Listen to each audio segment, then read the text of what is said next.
યાત્રી કેન્દ્રિત સુવિધાઓનું અપગ્રેડેશન કરાયું. પશ્ચિમ રેલવેના અમદાવાદ મંડળે હંમેશા નવીનતા અને મુસાફરોના સંતોષ પર ધ્યાન કેન્દ્રિત કરીને હંમેશા મુસાફરોના લાભ માટે વિશ્વસનીય, કુશળ અને સુલભ સુવિધાઓ પ્રદાન કરવાનો પ્રયત્ન કર્યો છે. મંડળે પોતાના મુસાફરો માટે સુવિધાઓને અપગ્રેડ કરવા તેમજ વિકલાંગ વ્યક્તિઓ માટેની સુવિધાઓના વિસ્તરણ સહિત તેમના સમગ્ર પ્રવાસના અનુભવને સુધારવાના ઉદ્દેશથી ઘણા પેસેન્જર કેન્દ્રિત કામ માટે પ્રયત્નો કર્યા છે, જેમાં વિકલાંગ વ્યક્તિઓ માટેની સુવિધાઓનું વિસ્તરણ શામેલ છે. પશ્ચિમ રેલવે અમદાવાદ મંડળનું લક્ષ્ય દિવ્યાંગજનોને અનુકૂળ પાયાગત માળખું તૈયાર કરવાનું છે, જેના હેઠળ કેટલાય કામની યોજના બનાવવામાં આવી છે, જેમાં વ્હીલચેર ઉપયોગકર્તાઓ અને ગતિશીલતામાં ઉણપવાળા યાત્રીઓ માટે સરળ અવરજવરની સુવિધાઓ માટે મુખ્ય સ્ટેશનો પર રેમ્પ અને રેલિંગ લગાવવી શામેલ છે. દિવ્યાંગ યાત્રીઓની જરૂરિયાતોને પૂરી કરવા માટે સ્ટેશનના પ્રવેશદ્વારોની પાસે વિશેષ રૂપે ડિઝાઇન કરાયેલા શૌચાલય અને પીવાના પાણીના બૂથ અને આરક્ષિત પાર્કિંગ સ્થળોની જોગવાઈ કરવામાં આવી છે. અંધજન યાત્રીઓની સુવિધા માટે અમદાવાદ સ્ટેશન પર બ્રેઇલ સાઇનેજીસની જોગવાઈ કરવામાં આવી છે. 25 સ્ટેશનો પર ઓટોમેટિક તથા 69 સ્ટેશનો પર મેન્યુઅલ યાત્રી ઉદ્ઘોષણા સિસ્ટમ લગાવવામાં આવી છે. સ્ટેશનો પર glow sign passenger guidance board, LED station નામ બોર્ડ વગેરે પણ લગાવવામાં આવ્યા છે. અમદાવાદ મંડળના 5 સ્ટેશનો અમદાવાદ, ગાંધીધામ, ભુજ, મહેસાણા અને પાલનપુર પર 26 એસ્કેલેટર્સ તથા 10 સ્ટેશનો અમદાવાદ, ભુજ, મહેસાણા, ગાંધીધામ, સાબરમતી, પાલનપુર, સામાખિયાળી, ભચાઉ, વડનગર, મણિનગર પર 29 લિફ્ટની સુવિધા ઉપલબ્ધ છે, જે દિવ્યાંગ અને બીમાર યાત્રીઓ માટે ખૂબ ઉપયોગી સાબિત થઈ રહી છે.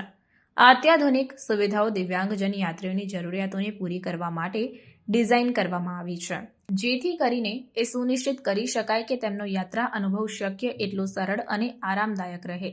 પ્લેટફોર્મ વિસ્તરણ કામ, પ્લેટફોર્મ સપાટીના સુધાર અને અપગ્રેડેશન, પ્લેટફોર્મ કવર શેડની જોગવાઈ, પ્રતિસ્થાપના, વિસ્તરણ વગેરે પણ કરવામાં આવી રહ્યા છે. મંડળના વિવિધ સ્ટેશનો પર 79 વોટર કુલર ઉપલબ્ધ છે, જેનાથી યાત્રીઓને ઠંડુ પાણી પ્રાપ્ત થઈ રહ્યું છે. અમદાવાદ મંડળ પર અમ્બ્રેલા વર્ક હેઠળ લગભગ 147 કરોડ રૂપિયાના ખર્ચે 12 સ્ટેશનો હળવદ, ગાંધીધામ, ખારાઘોડા, ચિરઈ, કંડલા પોર્ટ, દેત્રોજ, સિદ્ધપુર, ન્યૂ ખારી, છારોડી, શિરવા, નરોડા અને લીંચ પર નવા ગુડ્સ શેડ્સ બનાવવામાં આવી રહ્યા છે. વર્તમાનમાં આ ગુડ્સ શેડ્સ પર દર મહિને 459 રેક્સનું ડીલિંગ કરવામાં આવી રહ્યું છે અને વિકાસ કામ પૂરું થયા પછી દર મહિને 675 રેક્સનું ડીલિંગ કરી શકાશે, જેનાથી રેલવેના રેવન્યુમાં વૃદ્ધિ થશે. અમદાવાદ મંડળ પર અમદાવાદ, સાબરમતી, ગાંધીધામ અને ન્યૂ ભુજ સ્ટેશનોનું મુખ્ય અપગ્રેડેશન કરવામાં આવી રહ્યું છે. આ સ્ટેશનોને આધુનિક અને વિશ્વસ્તરીય સ્ટેશનોમાં બદલવાનું કામ ઝડપી ગતિથી કરવામાં આવી રહ્યું છે. સાથે જ અમૃત સ્ટેશન યોજના હેઠળ લગભગ 515 કરોડ રૂપિયાના ખર્ચે અમદાવાદ મંડળના 16 સ્ટેશનો અસારવા, મણિનગર, ચાંદલોડિયા, વટવા, સામાખિયાળી, સિદ્ધપુર, ઊંઝા, મહેસાણા, ભીલડી, હિંમતનગર, ભચાઉ, વિરમગામ, ધ્રાંગધ્રા, કલોલ, પાલનપુર અને પાટણ સ્ટેશનો પર પુનઃ વિકાસ કામ કરવામાં આવી રહ્યું છે. આમાં સ્ટેશનોનું અપગ્રેડેશન તથા પુનઃ વિકાસ, વર્તમાન સુવિધાઓમાં સુધારો, સર્ક્યુલેટિંગ વિસ્તાર અને પ્રકાશ વ્યવસ્થામાં સુધારો, 12 મીટર પહોળા ફૂટ ઓવરબ્રિજ, લિફ્ટ, બેસવાની વ્યવસ્થા અને એર કન્ડિશનિંગ સાથે પ્રતીક્ષાગૃહનું આધુનિકીકરણ જેવી સુવિધાઓ ઉપલબ્ધ કરાવવામાં આવશે.